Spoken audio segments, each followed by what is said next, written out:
All right, everybody, welcome back. It's time for another deep dive. And wow, do we have a juicy one for you today? Oh, all right. This one's going to be huge. It really is. So, uh, you guys sent over this article, The Intelligence Age, just came out today. And Yeah, it just dropped. yeah, and it's really got us thinking. I mean, we knew this was on the horizon, but are we really on the verge of like super intelligence? Yeah, well, that's the big question, isn't it? And this article really doesn't hold back. Like, they just come right out and say it, and it makes you really think. Yeah, and to think like they're tying it all back to something like silicon, you know? Really, it makes you think. Yeah, like silicon, which comes from sand, essentially, Yeah, right? right. So we're talking about like the foundation of intelligence coming from Oh, essentially sand. Like we went from chipping away at stone to make tools to like, that's pretty wild. yeah, to crafting like microscopic brains from sand is a pretty big jump. Yeah, and the advances we've made in such a short time, too. Like, this article really highlights just how fast things have progressed. And where they're going, like they're talking about solving climate change, colonizing space. Are we really going to be seeing this in our lifetimes? Well, that's the thing. It's not so much a question of if anymore, but when. When not if. Right. And that's what makes it so important that we're thinking about this stuff now, while it's still sort of on the horizon. How do we even begin to navigate this transition? Because it's going to be a big one. So it's less about like reaching the finish line and more about how we even run the race. Exactly. We Yeah. need to make sure that this technology benefits everyone and that it's not just something that widens the gap between the haves and the have-nots. Yeah, that's a point the article brought up, and it's a little unsettling because they talk about this potential for a widening gap between like the haves and the have-nots if access to this technology isn't democratized. And we've seen it happen before, haven't we? Just think about the digital divide and how lack of internet access has impacted things like education, healthcare, and job opportunities. We cannot let that happen again with AI. Speaking of jobs, that's the other big one, right? The robots coming for my job. Yeah, it's the question everyone wants to know, but this article actually takes a really interesting stance on it.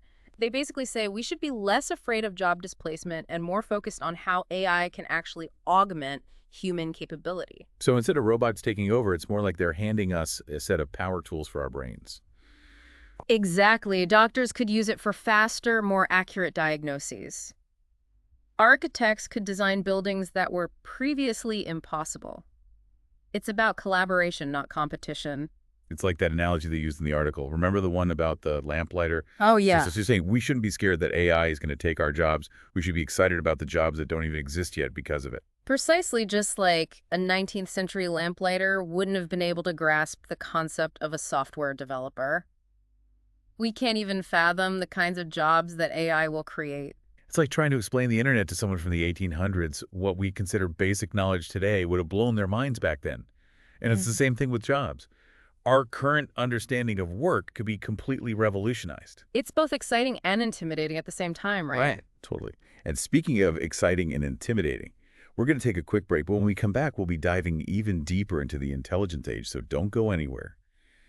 And we are back, folks, diving right back into the intelligence age. Really interesting stuff. Yeah, it's really making you think about the future, isn't it? It really is. And before the break, we were talking about those jobs that don't even exist yet, Yeah. because of AI, which is a really cool concept. But also, like, How do you even wrap your head around that? yeah, exactly. Like, what are we even talking about here?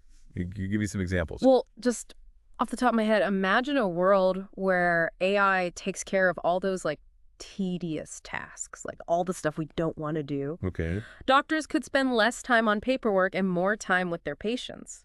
Teachers could have personalized AI assistants for every single student. Wow. Researchers could make breakthroughs way faster because they've got AI crunching massive amounts of data, uncovering these hidden patterns. So it's like AI becomes this ultimate efficiency booster, and it frees us up to focus on the things that really matter, Yeah. like the human aspects of work. Exactly. Creativity, problem solving, building relationships, that kind of stuff. Okay, so that sounds pretty utopian, but let's be real for a second. There's got to Yeah. be some downsides, right? Like, Hmm. what about the people who lose their jobs because of AI? Or Okay. what about the ethical considerations? Like, are we opening Pandora's box here? Those are all valid concerns for sure, and the article definitely acknowledges those challenges. They talk about the need for things like retraining programs to help people transition into new careers and the importance of having ethical guidelines in place from the very beginning. So it's like walking a tightrope, right? Balancing the incredible potential of this technology with the responsibility of making sure it's used for good.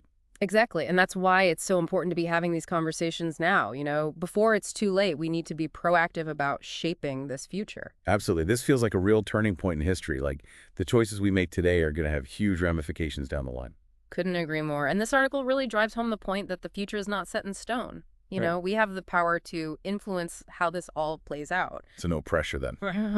But in all seriousness, I think the biggest takeaway here is the importance of education and awareness. The more we understand about AI, the better equipped we'll be to navigate these challenges and harness its potential for good. I love that knowledge is power, Yeah, right? exactly. Knowledge is power. And that's what this deep dive is all about, giving you the information you need to make informed decisions about the future. And speaker of the future, we're going to take another quick break, but when we come back, we're going to be talking about how AI could impact something pretty fundamental, knowledge itself. Welcome back to the show, everyone. We're wrapping up our deep dive today on the intelligence age.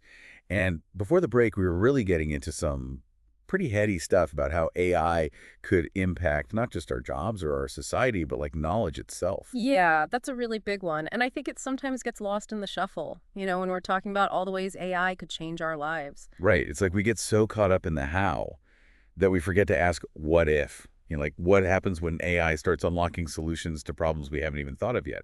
Exactly. The article specifically mentions scientific progress, and I think that's a great example. Just imagine AI combing through mountains of data from telescopes and finding these subtle patterns that could rewrite everything we thought we knew about the universe. Or what about like AI being used to simulate these incredibly complex biological processes? Yeah. Could that be the key to curing diseases that we haven't even been able to touch so far? It's definitely within the realm of possibility, and that's what's so exciting about this moment in time. We're really talking about potential paradigm shifts in our understanding of the world. Okay, but that's also kind of terrifying, right? Like Yeah. if we're on the verge of creating something that can outthink us, where does it leave humanity?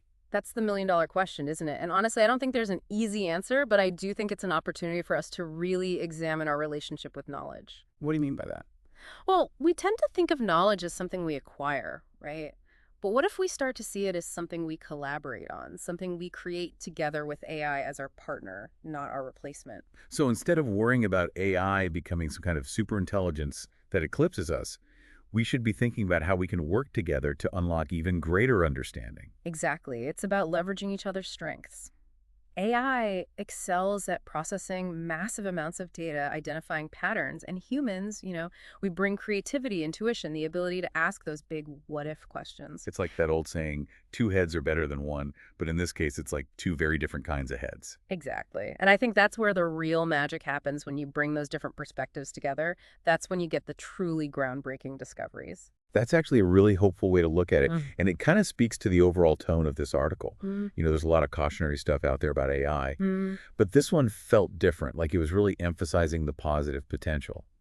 And I think that's important because it's easy to get bogged down in all the what ifs and the potential downsides. But at the end of the day, this is about progress, right? It is, and I think it's also about being prepared, Yeah. making sure we're asking the tough questions now so we can steer this technology in the right direction. Absolutely. And that's something everyone can do. It's not just up to the scientists and the engineers. This is a conversation that needs to involve everyone. And on that note, I think it's time to wrap things up for today. But before we go, I just want to say thank you to everyone who submitted questions and for joining us on this deep dive into the intelligence age. It's been an amazing conversation, and we'll definitely be revisiting this topic again soon. Absolutely. There's so much more to explore, and I think this is just the beginning of a very long and fascinating journey. Couldn't agree more. And with that, we'll leave you to ponder all the possibilities of this intelligence age we're living in. Until next time, keep those minds curious, and we'll see you on the next deep dive.